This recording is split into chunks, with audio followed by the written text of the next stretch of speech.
Hello students, welcome to our YouTube channel. आज हम start करेंगे हमारा एक और नया सब्जेक्ट जिसका नाम है कंपनी लॉ। आज हम इसका फर्स्ट चैप्टर पढ़ेंगे जो कि है इंट्रोडक्शन। सबसे पहले बात करते हैं सब्जेक्ट के नाम की। सब्जेक्ट का नाम है कंपनी लॉ। तो अगर मैं बात करूं कंपनी की, तो कंपनी का मतलब हो गया company means a voluntary association of persons who have come together for carrying on some business and sharing the profit there from. तो जब दो या दो से ज्यादा पर्सन एक साथ आते हैं और आकर कोई बिजनेस स्टार्ट करते हैं और उस बिजनेस से होने वाले प्रॉफिट को आपस में शेयर करते हैं, तो उसको हम कंपनी कहते हैं। वॉलंटरी एसोसिएशन ऑफ पर्संस का मतलब हो गया दो या दो से ज्यादा लोग जब इकट्ठे होंगे तो उसको एसोसिएशन ऑफ पर्सन कहेंगे, और अपनी मर्जी से इकट्ठे होंगे तो वॉलंटरी कहलाएगा। ये हो गया एक बेसिक और लेमैन लैंग्वेज में कंपनी का मीनिंग। अब अगर मैं बात करूं लॉ की, तो जब भी आप कहीं पर भी लॉ पढ़ोगे, चाहे फिर आप कंपनी लॉ पढ़ो, चाहे बिजनेस लॉ पढ़ो, चाहे इनकम टैक्स लॉ पढ़ो, लॉ एक ब्रॉडर टर्म होती है। लॉ के अंदर कई सारी चीजें इंक्लूड होती हैं। तो जब भी आप लॉ पढ़ोगे, लॉ के साथ आप कई सारी चीजें पढ़ोगे। Law includes act, rules, notifications and circulars और केस लॉस। सबसे पहले बात करते हैं एक्ट की। एक्ट जो है वो पार्लियामेंट से पास होकर आता है। रूल्स की बात करूं तो रूल्स जो है वो सेंट्रल गवर्नमेंट पास करती है। नोटिफिकेशंस एंड सर्कुलर्स जो है वो कंसर्न मिनिस्ट्री पास करती है। जैसे कि हम कंपनी लॉ पढ़ रहे हैं, तो कंपनी लॉ की कंसर्न मिनिस्ट्री कौन है? MCA, ministry of corporate affair. तो वो कंपनी लॉ के लिए नोटिफिकेशंस एंड सर्कुलर्स निकालेगी। और केस लॉस की अगर बात करें तो कोर्ट के जो जजमेंट्स आते हैं उसको हम केस लॉस बोलते हैं। तो लॉ पढ़ेंगे का मतलब होगा कि हम इन सब चीजों को एक साथ पढ़ेंगे। जैसे कि हम पढ़ रहे हैं कंपनी लॉ, तो कंपनी लॉ का मतलब क्या है? Company law includes companies act 2013, companies rules 2014, circular and notifications और केस लॉस। अब अगर बात करें कि कंपनीज एक्ट 2013 के अंदर कितने सेक्शंस हैं, तो मैं बता देता हूं। कंपनीज एक्ट 2013 के अंदर सबसे पहले 29 चैप्टर्स आते हैं, जिसके अंदर 470 सेक्शंस है और अलग से 7 शेड्यूल्स दे रखे हैं। अब बात करते हैं डेफिनेशन ऑफ कंपनी। तो कंपनीज एक्ट के अकॉर्डिंग कंपनी का मतलब क्या होता है? अभी हमने कंपनी का मतलब एक लेमैन लैंग्वेज में समझा, लेकिन एक्चुअल में लीगल लैंग्वेज में कंपनी का मतलब क्या होता है, लीगल टर्मिनोलॉजी क्या कहती है? कंपनीज एक्ट के सेक्शन नंबर 2 क्लॉज 20 में बताया गया है कि कंपनी का मतलब क्या होता है। ऐसा तो हो नहीं सकता कि हम हर वॉलंटरी एसोसिएशन को कंपनी बोल दें। किसी भी बिजनेस को कंपनी बोलने का कोई क्राइटेरिया होता है, और वो क्राइटेरिया हमें सेक्शन 2 क्लॉज 20 में बताया गया है। क्या बोला गया? Company means a company incorporated. Incorporated का मतलब होता है फॉर्म्ड एंड रजिस्टर्ड, यानी कंपनी बनाओ और उसको रजिस्टर्ड करवाओ। कहां पर करवाओ? अंडर दिस एक्ट, जो कंपनीज एक्ट 2013 है उस एक्ट में, या फिर under any previous company law, या इससे प्रीवियस कोई कंपनी लॉ है उसमें रजिस्टर्ड कराओगे तो भी काम चल जाएगा। तो क्या बोला है कि कंपनी का मतलब है कि कंपनी इनकॉर्पोरेट होगी, यानी कंपनी रजिस्टर्ड होगी अंडर दिस एक्ट, इस एक्ट में, कंपनीज एक्ट 2013 में, या फिर किसी प्रीवियस कंपनी लॉ में। अब कंपनीज एक्ट 2013 से पहले क्या कोई प्रीवियस कंपनी लॉ था? तो बिल्कुल था। नीचे देखो, company loss enforce before companies act 2013। 2013 से पहले हमारा कंपनीज एक्ट 1956 था। उससे पहले हमारे पास कंपनीज एक्ट 1913 था। उससे पहले हमारे पास कंपनीज एक्ट 1882 था। उससे पहले 1866 था, 1857 था। तो इससे पहले भी हमारे पास कई सारे कंपनी लॉ रह चुके हैं। आगे बात करते हैं। यहाँ पर हमारे पास दो दोस्त हैं, इनको कोई बिजनेस स्टार्ट करना है। दोनों के पास 5-5 लाख रुपए। तो इन्होंने सोचा मिलकर एक कंपनी बना लेते हैं। इन्होंने मिलकर अपनी एक कंपनी बना ली जिसका नाम इन्होंने रखा XYZ प्राइवेट लिमिटेड। अब ध्यान से सबसे पहले इसके नाम को देखो, XYZ प्राइवेट लिमिटेड। कंपनी का नाम है XYZ और आगे लिखा है प्राइवेट लिमिटेड। तो मैं आपको बता दूं, कंपनी जो है दो तरीके की होती है। एक होती है प्राइवेट कंपनी, दूसरी होती है पब्लिक कंपनी। जिस भी कंपनी के आगे प्राइवेट लिमिटेड लिखा होगा, इसका मतलब वो कंपनी एक प्राइवेट कंपनी होगी। और जिस भी कंपनी के आगे सिर्फ लिमिटेड लिखा होगा, इसका मतलब वो पब्लिक कंपनी होगी। यहाँ पर लिखा है XYZ प्राइवेट लिमिटेड, इसका मतलब ये कंपनी कौन सी है? प्राइवेट कंपनी है। अब क्या प्राइवेट कंपनी और पब्लिक कंपनी में कोई फर्क होता है? कई सारे फर्क होते हैं, कई सारे डिफरेंस होते हैं। एक डिफरेंस मैं आपको बताता हूँ। प्राइवेट कंपनी के अंदर मिनिमम 2 मेंबर्स चाहिए होते हैं, जबकि पब्लिक कंपनी के अंदर मिनिमम 7 मेंबर्स चाहिए होते हैं। तो यहाँ पर ये दोनों दोस्त जो हैं मिलकर एक कंपनी स्टार्ट करते हैं, XYZ प्राइवेट लिमिटेड, और इस कंपनी में अपने 5-5 लाख रुपए इन्वेस्ट कर देते हैं। यानी इन्होंने कंपनी को 5-5 लाख रुपए दे दिए। अब कंपनी जो है इन पैसों से असेट लेती है, लायबिलिटी लेती है और बिजनेस स्टार्ट करती है, यानी कंपनी ने काम शुरू कर दिया।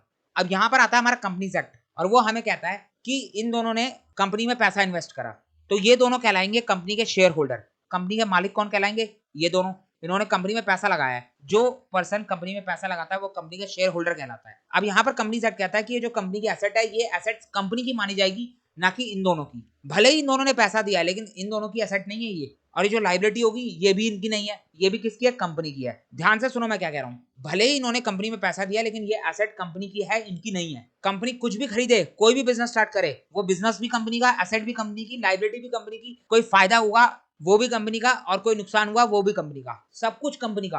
तो इन्होंने पैसा क्यों लगाया? ये पागल है जो पैसा लगाया? बिल्कुल नहीं। इन्होंने पैसा इसलिए लगाया क्योंकि ये चाहते थे कि ये एक बिजनेस स्टार्ट करें। तो कंपनी ने इनसे पैसा लिया और उसके बाद कंपनी जो है उस पैसे से बिजनेस करेगी। अब बिजनेस करना है तो एसेट भी परचेज करने पड़ेंगे, लाइबिलिटीज भी इनकर होंगी। तो कंपनी जो है बिजनेस करेगी उन पैसों से और इनको प्रॉफिट कमाकर वापस करेगी। तो कंपनी का काम क्या होता है? शेयर होल्डर्स से पैसे लेना और उस पैसे से बिजनेस करना और उस बिजनेस से आने वाले प्रॉफिट को वापस शेयर होल्डर को दे देना। तो यहाँ पर कंपनीज एक्ट हमें कहता है कि ना ही ये एसेट शेयर होल्डर की होगी, ना ही लायबिलिटी शेयर होल्डर की होगी और ना ही ये बिजनेस शेयर होल्डर क्या कहलाएगा। सब कुछ कंपनी का होगा, सब कुछ कंपनी के नाम से होगा। ये दोनों लोग इस कंपनी की किसी भी चीज पर अपना हक नहीं जता सकते। उनका हक सिर्फ कंपनी से होने वाले बिजनेस के प्रॉफिट पर है। तो समझ में आ रहा है? अभी इन बातों को आगे भी देखते हुए चलेंगे तब और अच्छे से क्लियर हो जाएगा। अब देखो ये तीन लोग नीचे कौन है? ये कहलाते हैं कंपनी का मैनेजमेंट, यानी वो लोग जो कंपनी चलाएंगे। तो क्या मालिक कंपनी नहीं चलाते? नहीं चलाते, कभी कभी चला भी लेते। यहाँ पर देखो दो लोग हैं, ये कंपनी के मालिक है, कंपनी के ओनर है। इसमें से ये वाला जो है यहाँ पर भी है, यानी मैनेजमेंट का पार्ट भी है। तो शेयर होल्डर कंपनी के मैनेजमेंट का पार्ट हो भी सकता है, नहीं भी हो सकता है। कंपनी चलाने के लिए क्वालिफिकेशन चाहिए, एक्सपीरियंस चाहिए। कंपनी चलाना कोई खेल नहीं है। तो जो प्रोफेशनल्स होते हैं, हाईली क्वालिफाइड होते हैं, वो लोग कंपनी चलाते हैं। तो यहाँ पर कंपनी का मैनेजमेंट अलग है। अगर हम एक एक की बात करें तो हम इंडिविजुअली बोल सकते हैं कंपनी के डायरेक्टर। कंपनी के डायरेक्टर कंपनी चलाते हैं, तो ये लोग कंपनी के डायरेक्टर हैं। और अगर मैं इन तीनों को इकट्ठा करके बोलूं तो कलेक्टिवली ये क्या कहलाएंगे? Board of directors. तो क्लियर हो गया आपको? इतनी बात समझ में आ गई? अब देखते हैं कंपनी के features, characteristics of a company. पीछे जो हमने डायग्राम देखा उसी डायग्राम से हम कंपनी के फीचर्स को रिलेट करते हुए चलेंगे। सबसे पहला फीचर है हमारा इनकॉर्पोरेटेड एसोसिएशन। तो कंपनी एक इनकॉर्पोरेटेड एसोसिएशन होती है। इनकॉर्पोरेटेड का मतलब क्या होता है? Formed and registered. कहां पे रजिस्ट्रेशन कराना है? कंपनीज एक्ट में करवाना है। A company must be incorporated or registered under the Companies Act. Minimum number of members required for this purpose is 7 in case of public company and 2 in the case of a private company. तो public company के अंदर minimum member कितने होते हैं? 7 मैंने आपको बताया, जबकि प्राइवेट कंपनी के अंदर मिनिमम मेंबर कितने चाहिए होते हैं? 2। However, Section 3 of the Companies Act 2013 allow formation of one person company also. तो यहाँ पर कंपनीज एक्ट 2013 के सेक्शन नंबर 3 ने एक और नई टाइप की कंपनी को फॉर्म करना अलाउ कर दिया है, जो कि हमारी वन पर्सन कंपनी। नाम से समझ में आ रहा है वन पर्सन कंपनी, यानी इस कंपनी के अंदर सिर्फ एक ही पर्सन होगा। तो अब ये क्या होती है इसके बारे में बाद में पढ़ेंगे जब सेक्शन नंबर 3 देखेंगे। नेक्स्ट है हमारा सेपरेट लीगल एंटिटी। ध्यान से देखो, 3 वर्ड है, एक सेपरेट, दूसरा लीगल और तीसरा एंटिटी। सेपरेट का मतलब होता है अलग, सेपरेशन। लीगल का मतलब होता है कानूनी और एंटिटी का मतलब होता है एग्जिस्टेंस, किसी चीज की एग्जिस्टेंस होना। तो यहाँ पर क्या बोला गया है? It means a company has a separate legal entity from its member. Company का अपने आप में एक अलग एग्जिस्टेंस होगा। कंपनी को सेपरेट किससे करा जा रहा है? फ्रॉम इट्स मेंबर, उसके मेंबर्स से। मेंबर्स कौन होते हैं? कंपनी के शेयर होल्डर्स को ही कंपनी का मेंबर्स कहा जाता है। टेक्निकली मेंबर्स और शेयर होल्डर में डिफरेंस होता है, लेकिन अभी के लिए आप मान के चलो कि कंपनी के शेयर होल्डर्स ही कंपनी के मेंबर कहलाते हैं। तो यहाँ पर जो है कंपनी को अलग करा जा रहा है कंपनी के शेयर होल्डर्स से। सेपरेट लीगल एंटिटी एक अजम्पशन है जो हमें कहती है कि कंपनी अलग और कंपनी के शेयर होल्डर अलग। यहाँ पर हमने देखा था कि इन दोनों ने कंपनी के अंदर पैसा लगा दिया। अब ये पैसे से कंपनी जो मर्जी चाहे वो खरीदे। कंपनी एसेट खरीदेगी तो वो एसेट भी कंपनी की कहलाएगी, लायबिलिटी भी कंपनी की होगी और वो बिजनेस भी कंपनी का होगा। इस कंपनी के एसेट, लायबिलिटी और कैपिटल के ऊपर इन दोनों का कोई भी हक नहीं होगा।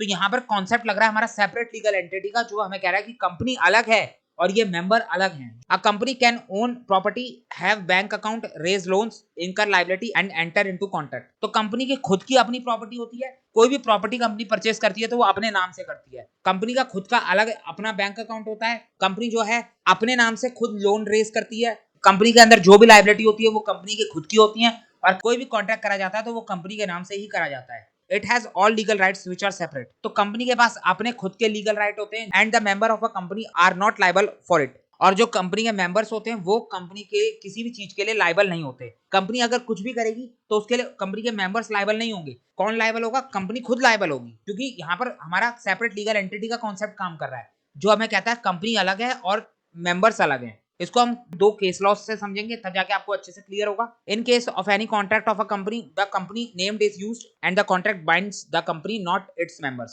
तो कोई भी कॉन्ट्रैक्ट करा जाता है तो उसमें कंपनी का नाम यूज होगा। कॉन्ट्रैक्ट कंपनी के ऊपर बाइंड होगा, ना कि मेंबर्स के ऊपर। दो केस लॉस देखेंगे हम सेपरेट लीगल एंटिटी के कॉन्सेप्ट को समझने के लिए। पहला है हमारा Salomon versus Salomon company limited और दूसरा होगा lease versus Lee's air farming limited. सबसे पहले Salomon versus Salomon company limited की बात करें तो यहाँ पर केस के फैक्ट क्या है, ध्यान से देखो। एक पर्सन है सैलोमन, वो एक लेदर मर्चेंट है, यानी लेदर का बिजनेस करता है। बेसिकली वो जो है एक बूट मैन्युफैक्चरिंग का बिजनेस करता था, तो वो काम कर रहा था सोल प्रोप्राइटरशिप में। एक दिन वो सोचता है कि मैं अपने बिजनेस को बड़ा करना चाहता हूँ, तो वो अपने सोल प्रोप्राइटरशिप के बिजनेस को कंपनी में कन्वर्ट कर देता है। He converted his business into a limited company, जिसका वो नाम रखता है सैलोमन एंड कंपनी लिमिटेड। अब एक कंपनी कैसे बनती है? कंपनी का रजिस्ट्रेशन कराना पड़ता है कंपनीज एक्ट के अंदर, ये तो हमें पता है। अब इस कंपनी के अंदर जो है टोटल 7 मेंबर्स हैं। The company is so formed consisted of Salomon, his wife and 5 children as a member. तो इस कंपनी के अंदर जो है टोटल 7 मेंबर्स हैं, जो कि सब के सब सैलोमन की फैमिली से बिलोंग करते हैं। इस कंपनी के अंदर एक तो खुद सैलोमन हो गया, दूसरा उसकी वाइफ हो गई, तीसरा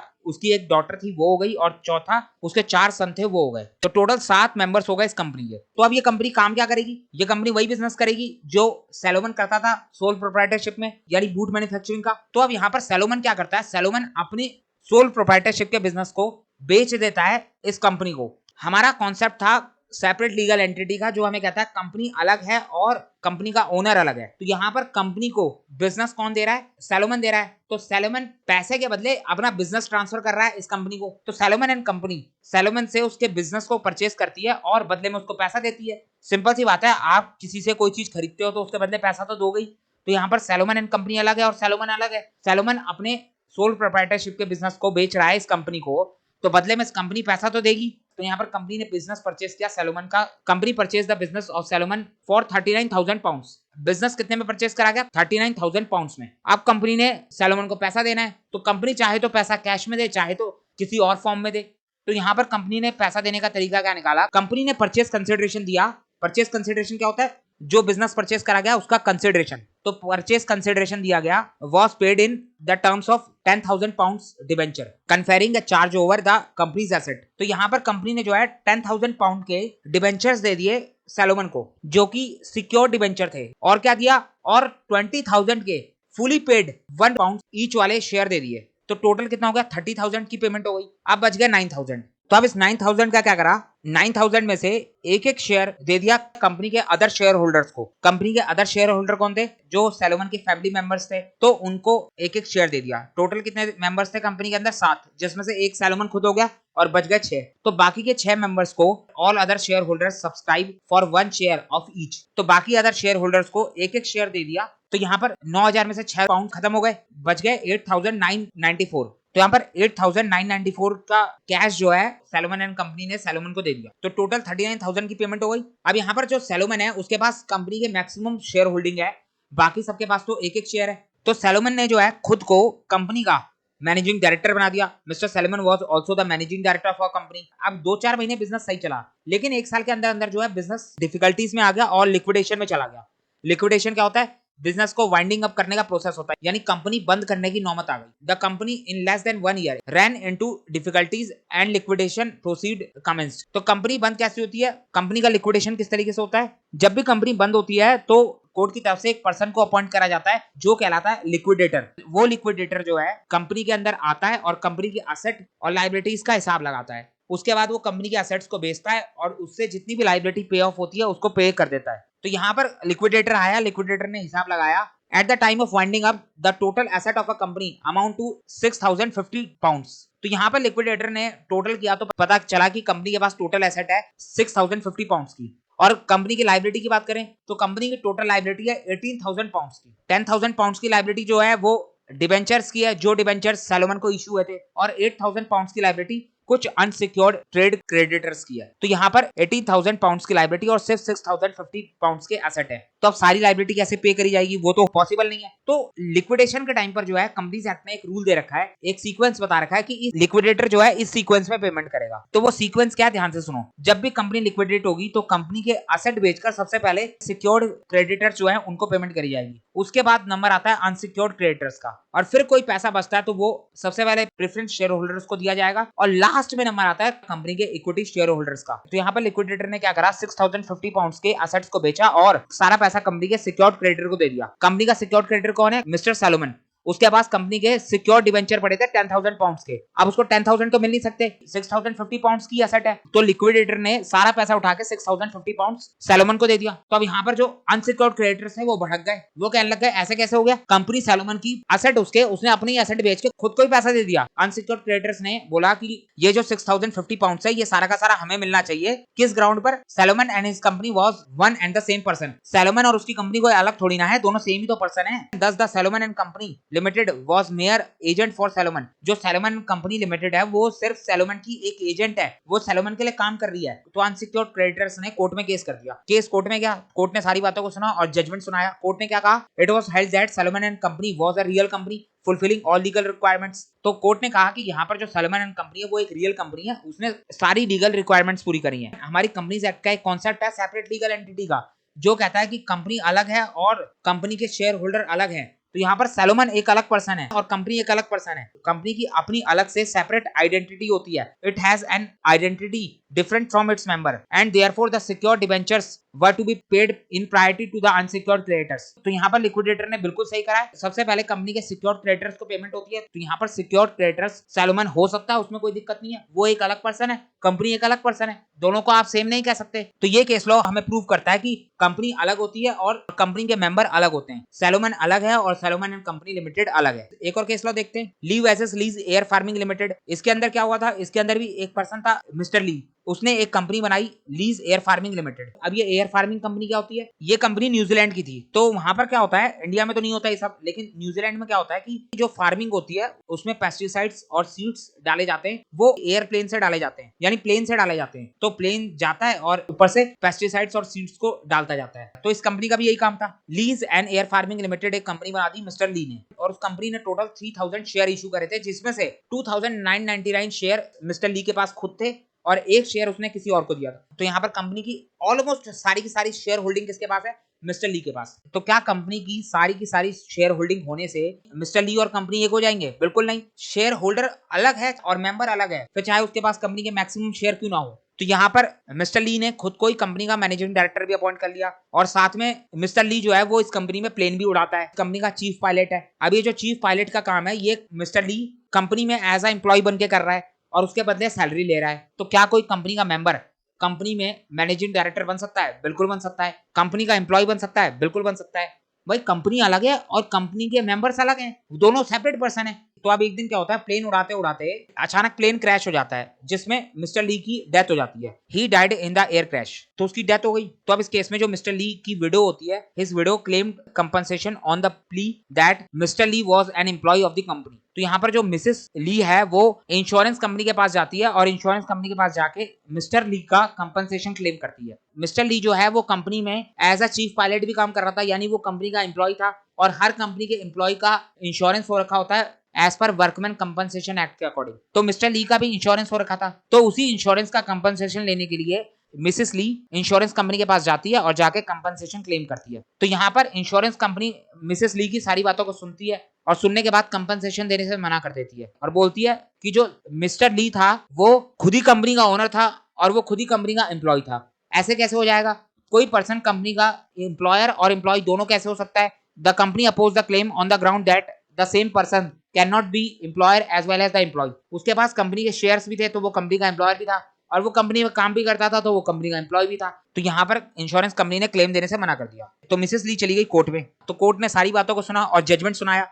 कोर्ट ने कहा कि जो मिस्टर ली है वो एक सेपरेट पर्सन था और जो कंपनी थी लीज एयर फार्मिंग लिमिटेड वो एक सेपरेट एंटिटी थी in the eye of law. The court decided that mister Lee and the company was separate in the eye of the law. Mister Lee अलग है और lease air farming limited अलग है। तो separate legal entity के concept के base पर missus Lee को कंपनसेशन बिल्कुल मिलेगा। Lee's widow was entitled to compensation. तो समझ में आ गया। यहाँ पर भी वही दोबारा प्रूफ हुआ कि कंपनी अलग है और कंपनी के मेंबर अलग है। नेक्स्ट तीसरा फीचर है हमारे कंपनी का separation of ownership from management. तो मैंने आपको बताया था कि कंपनी का मैनेजमेंट अलग होता है और कंपनी की ओनरशिप अलग होता है। क्या कंपनी के शेयर होल्डर ही कंपनी के मैनेजमेंट बन जाते हैं? किसी किसी केस में बन जाते हैं, लेकिन जनरली कंपनी के शेयर होल्डर जो कंपनी के ओनर होते हैं वो कंपनी के मैनेजमेंट में काम नहीं करते। कंपनी का मैनेजमेंट अलग होता है। Members do not participate in the day to day working.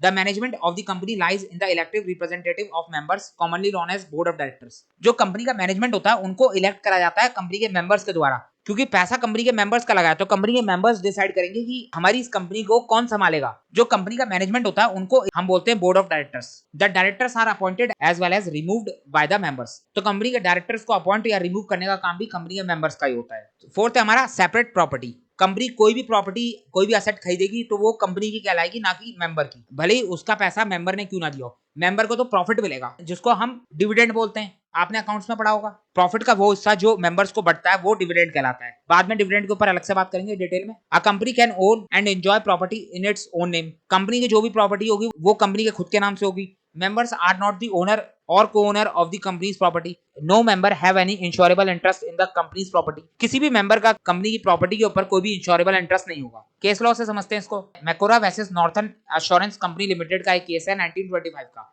इसके अंदर एक पर्सन था मैकोरा, उसकी एक कंपनी थी जो कि टिम्बर का काम करती थी और उस कंपनी के ऑलमोस्ट सारी की सारी शेयर होल्डिंग उस मैकोरा के पास थी। Macaura was the holder of nearly all shares of a timber company. He was also a major creditor of the company। और वो उस कंपनी के अंदर मेजर क्रेडिटर भी था। M insured the company's timber in his own name। तो जो company के टिम्बर थे, टिम्बर कंपनी थी तो उसका मेजर एसेट क्या होगा, टिम्बर। तो जो कंपनी के टिम्बर थे उस कंपनी के टिम्बर का इंश्योरेंस करवाया मैकोरा ने। और किसके नाम से करा दिया, अपने नाम से करवा दिया। जबकि करवाना किसके नाम से था, कंपनी के नाम से। टिम्बर कंपनी के थे तो इंश्योरेंस भी कंपनी के नाम से होगा। The timber was lost in a fire. तो टिम्बर में आग लग गई। अब मैकोरा चला गया इंश्योरेंस कंपनी के पास कंपनसेशन लेने। इंश्योरेंस कंपनी ने बोला ठीक है कंपनसेशन देते हैं, अब बताओ कि इंश्योरेंस किसके नाम से है। तो मैकोरा ने बोला कि इंश्योरेंस तो मेरे नाम से है। तो इंश्योरेंस कंपनी ने बोला तो टिम्बर किसके थे, तो उसने बोला टिम्बर तो कंपनी के थे। तो यहाँ पर इंश्योरेंस कंपनी ने बोला कि जब टिम्बर कंपनी के थे तो इंश्योरेंस आपने अपने नाम से क्यों करवाया, अब हम तो इंश्योरेंस का पैसा देंगे नहीं। तो इंश्योरेंस कंपनी ने पैसा देने से मना कर दिया। The insurance company was not held liable to him as no share holder have any right to any item of property owned by the company for he has no legal or equitable interest in them. तो यहाँ पर साफ साफ बोल दिया गया कि company की किसी भी प्रॉपर्टी के ऊपर शेयर होल्डर का कोई भी राइट नहीं होता, कोई भी लीगल इंटरेस्ट नहीं होता, कोई भी इक्विटेबल इंटरेस्ट नहीं होता। तो समझ में आ गया आपको। नेक्स्ट है हमारा आर्टिफिशियल पर्सन। कंपनी जो है एक आर्टिफिशियल पर्सन होती है। It is an artificial person as it is created by a process other than natural birth. तो कंपनी कैसे बनती है, कंपनी एक लीगल प्रोसेस से बनती है। कंपनी का रजिस्ट्रेशन होता है, इसीलिए वो आर्टिफिशियल पर्सन कहलाती है। It is invisible, intangible, existing only in the contemplation of law. तो कंपनी इनविजिबल होती है, इंटेंजिबल होती है। आप कंपनी को देख सकते हो, नहीं देख सकते। कंपनी का सिर्फ नाम होता है, जिस चीज के आगे वो नाम रख दिया जाए वो चीज कंपनी की हो जाती है। अभी मैंने आपको कंपनी की बिल्डिंग दिखाई, वो बिल्डिंग कंपनी की बिल्डिंग क्यों कहला रही है, क्योंकि उस बिल्डिंग में कंपनी का नाम लिखा हुआ है। तो कंपनी सिर्फ एक नाम है, वो नाम जिस प्रॉपर्टी के आगे लग जाएगा वो प्रॉपर्टी कंपनी की हो जाएगी। उसका एग्जिस्टेंस सिर्फ डॉक्यूमेंट्स में है, सिर्फ लीगली वो एग्जिस्ट करती है। Being an artificial person it has to depend upon natural person, namely the director, officers, shareholders etc. for getting its various works done। तो क्योंकि कंपनी आर्टिफिशियल पर्सन है इसीलिए कंपनी खुद तो कोई काम नहीं कर सकती, वो काम करने के लिए डिपेंड किसके ऊपर होती है, नेचुरल पर्सन के ऊपर। तो नेचुरल पर्सन कौन होंगे, कंपनी के डायरेक्टर। मैंने आपको बताया कंपनी कौन चलाएगा, कंपनी के डायरेक्टर। कंपनी के अंदर ऑफिसर्स चलाएंगे, या कभी कभी शेयर होल्डर्स भी कंपनी के मैनेजमेंट का पार्ट होते हैं तो वो भी कंपनी चलाते हैं। लेकिन क्या कंपनी में काम करने से वो कंपनी उनकी हो जाएगी, बिल्कुल नहीं। कंपनी की अपनी सेपरेट लीगल आइडेंटिटी है, कंपनी शेयर होल्डर की नहीं है, तो डायरेक्टर्स की कैसे हो जाएगी।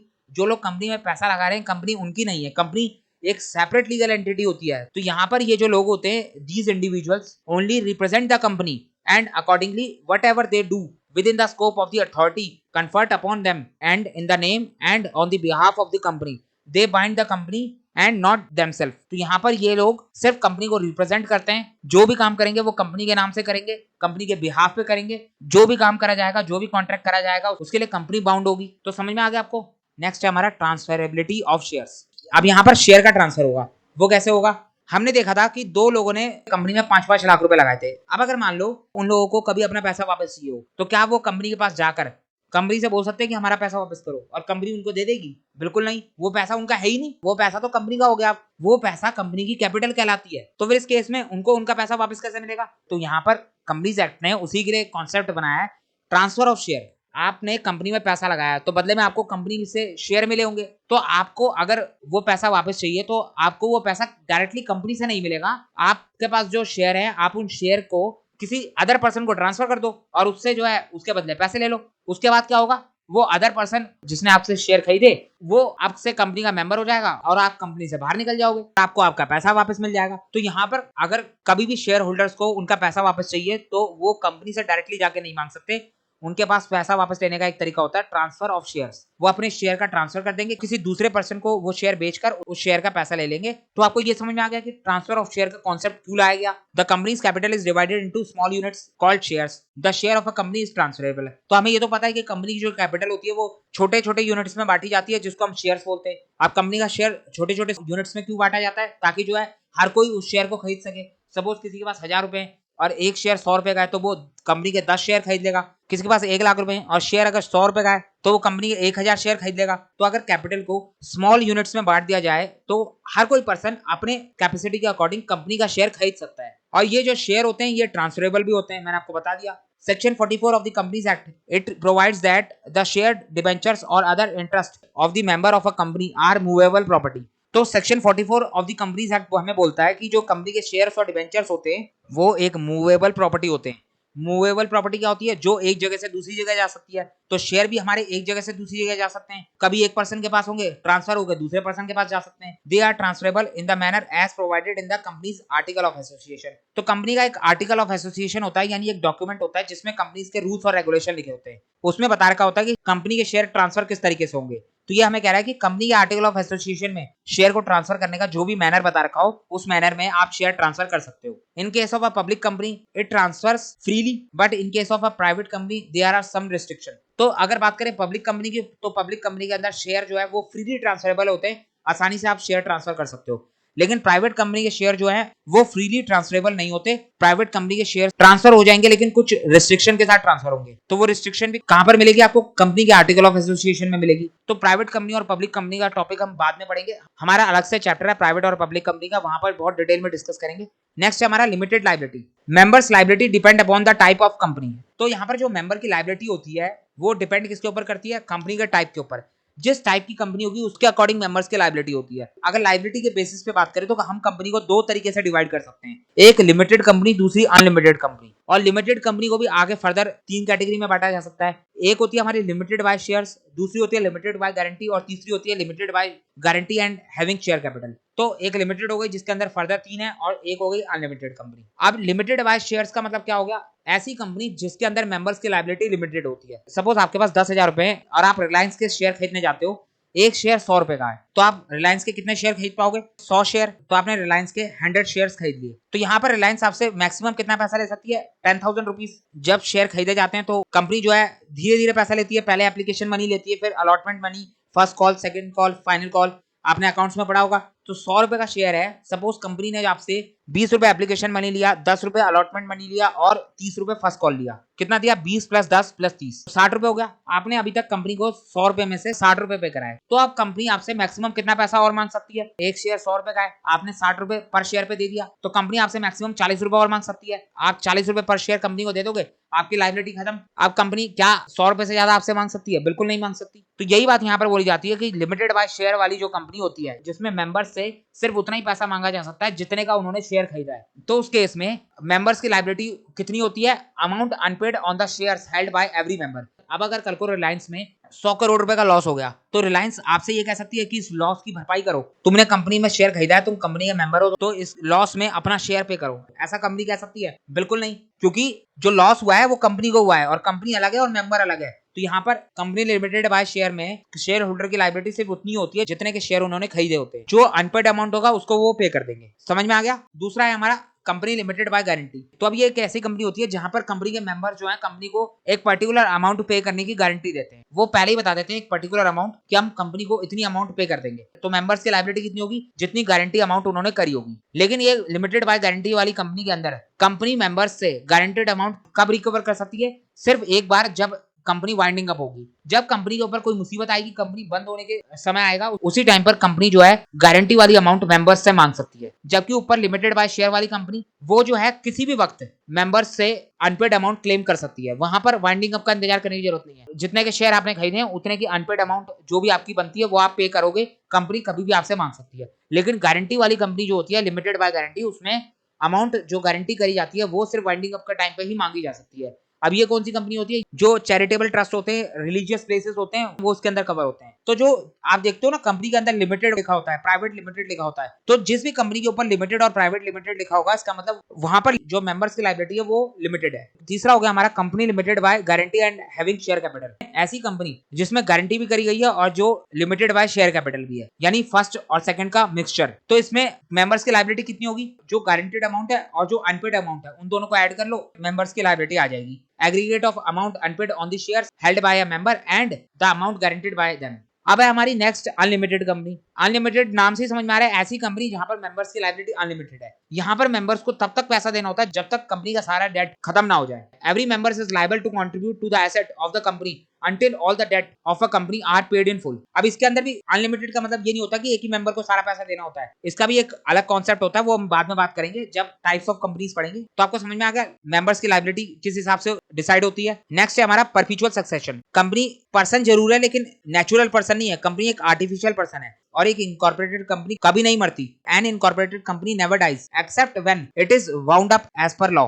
तो कंपनी बंद हो सकती है लेकिन कभी भी डाई नहीं हो सकती। आप ये नहीं कह सकते कंपनी मर गई। कंपनी बनी कैसे है, लॉ से बनी है, लॉ के प्रोसेस से बनी है। तो कंपनी खत्म कैसे होगी, लॉ के प्रोसेस से ही खत्म होगी। उसके अलावा कंपनी किसी भी तरीके से खत्म नहीं हो सकती। It never dies nor the life of it depend upon the life of the member. Company की लाइफ कभी भी कंपनी के मेंबर्स के लाइफ के ऊपर डिपेंड नहीं करती। कंपनी के अंदर अगर सारे के सारे मेंबर्स भी मर गए तो भी कंपनी खत्म नहीं होगी, कंपनी तब भी चलती रहेगी। कंपनी के अगर सारे मेंबर्स की डेथ हो जाती है तो उस केस में हमारा कॉन्सेप्ट आता है ट्रांसफर ऑफ शेयर का। अगर सभी मेंबर्स की डेथ हो जाती है तो उनके शेयर्स ट्रांसफर हो जाएंगे उनके लीगल रिप्रेजेंटेटिव के पास और फिर अब से वो लीगल रिप्रेजेंटेटिव ही कंपनी के नए मेंबर कहलाएंगे। तो कंपनी की लाइफ कभी भी कंपनी के मेंबर्स के ऊपर डिपेंड नहीं करती। मेंबर्स चले जाएंगे, शेयर ट्रांसफर हो जाएंगे। मेंबर्स की डेथ हो जाएगी तो शेयर का ट्रांसमिशन हो जाएगा। ध्यान से सुनो, यहाँ पर ट्रांसमिशन वर्ड आता है। जब मेंबर्स की डेथ होने के बाद शेयर ट्रांसफर होते हैं तो उसको बोलते हैं हम ट्रांसमिशन ऑफ शेयर। और जब मेंबर्स अलाइव होते हैं और अलाइव में अगर वो शेयर को ट्रांसफर करते हैं, अलाइव में शेयर को बेचते हैं किसी दूसरे पर्सन को, तो उसको हम बोलते हैं transfer of share. It is incorporated by law and only by the process of law. तो कंपनी बनी लॉ से है तो खत्म भी लॉ के प्रोसेस से ही होगी। It is not affected by the death, mental disorder or the retirement of any of its member. It is generally said that member may come and go but the company goes on forever. Generally यही कहा जाता है कि members आते और जाते रहेंगे लेकिन कंपनी हमेशा चलती रहेगी। दस द कंपनी नेवर डाइज। यहाँ पर डज लिखा है, डाइज कर लेना। नेक्स्ट है हमारा कॉमन सील। कॉमन सील क्या होता है, कंपनी के स्टैंप को बोला जाता है कॉमन सील। आपको पता है कंपनी की स्टैंप होती है, कंपनी के हर डॉक्यूमेंट में कंपनी की स्टैंप लगेगी, तब हम कह सकते हैं कि ये डॉक्यूमेंट को कंपनी ने ऑथराइज करा है, ये कंपनी के ओरिजिनल डॉक्यूमेंट है। A company is an artificial person and it does not have hands like a human being so it can not be sign any document personally. तो company जो है document के ऊपर तो साइन कर नहीं सकती, कंपनी एक आर्टिफिशियल पर्सन है, उसके पास हाथ तो है नहीं। Every company has its common seal which works as its signature. तो कंपनी की कॉमन सील कंपनी के सिग्नेचर का काम करती है। The document within a company is authorized by the common seal। अब 2015 के अंदर जो है कॉमन सील को लेकर एक अमेंडमेंट आई in the companies amendment act 2015। The common seal has been made optional. इस अमेंडमेंट के आने के बाद कंपनी के अंदर कॉमन सील जो है वो ऑप्शनल हो गई। अब कंपनी की मर्जी है, कंपनी चाहे तो अपने पास कॉमन सील रखे या ना रखे। तो कॉमन सील के बदले क्या होगा, in case of a company does not have a common seal the authorisation shall be made by the two directors or by a director and the company secretary whenever the company has appointed a company secretary। तो अगर जिस company में common seal नहीं होगी उस company में क्या होगा, उस कंपनी में अगर कंपनी सेक्रेटरी नहीं है तो दो डायरेक्टर साइन कर देंगे, लेकिन अगर कंपनी के अंदर कंपनी सेक्रेटरी है तो एक डायरेक्टर साइन करेगा और एक कंपनी सेक्रेटरी साइन करेगा, तो इनके साइन करने से भी काम चल जाएगा। तो समझ में आ गया। लास्ट है हमारा कैपेसिटी टू स्यू और बी स्यूड। सिंपल सा मतलब है कंपनी अपने नाम से किसी के ऊपर भी केस फाइल कर सकती है और कोई भी अदर पर्सन कंपनी के ऊपर कंपनी के नाम से केस फाइल कर सकता है। तो ये हो गया हमारे फीचर्स ऑफ कंपनी या फिर आपका कैरेक्टरिस्टिक्स ऑफ कंपनी। लास्ट में एक छोटा सा नोट लिखा है, the company being a legal person is not a citizen under the citizenship act 1955।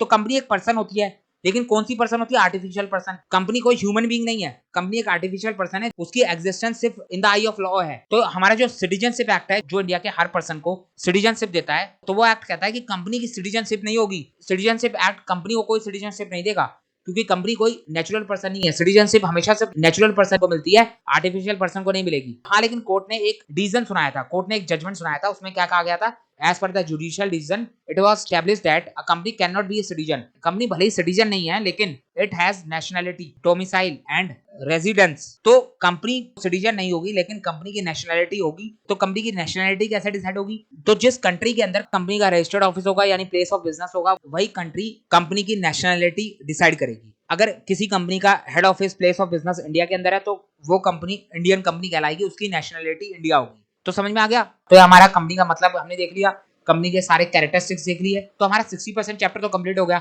अब हमारा इस चैप्टर के अंदर एक ही कॉन्सेप्ट बचता है, लिफ्टिंग ऑफ कॉर्पोरेट विल का, जो कि हम अपनी नेक्स्ट क्लास में देखेंगे। जिन जिन स्टूडेंट्स का कंपनी लॉ का पेपर है वो कमेंट सेक्शन में कमेंट करेंगे और बताएंगे कि कब उनका कंपनी लॉ का पेपर है। उसके हिसाब से हम आगे की क्लासेस प्लान करेंगे। क्लास आपको कैसी लगी उसका फीडबैक आप कमेंट सेक्शन में जरूर दोगे। चैनल को सब्सक्राइब करे बिना कोई भी नहीं जाएगा। चैनल को सब्सक्राइब करो, बेल आइकन को प्रेस करो और इस वीडियो को ज्यादा से ज्यादा शेयर करो। टेलीग्राम ग्रुप का लिंक आपको डिस्क्रिप्शन बॉक्स में मिल जाएगा, उसको भी जाके ज्वाइन करो। बाकी आप मिलते हैं अपनी नेक्स्ट क्लास में अपने नेक्स्ट टॉपिक के साथ। जब तक के लिए thank you for watching this video.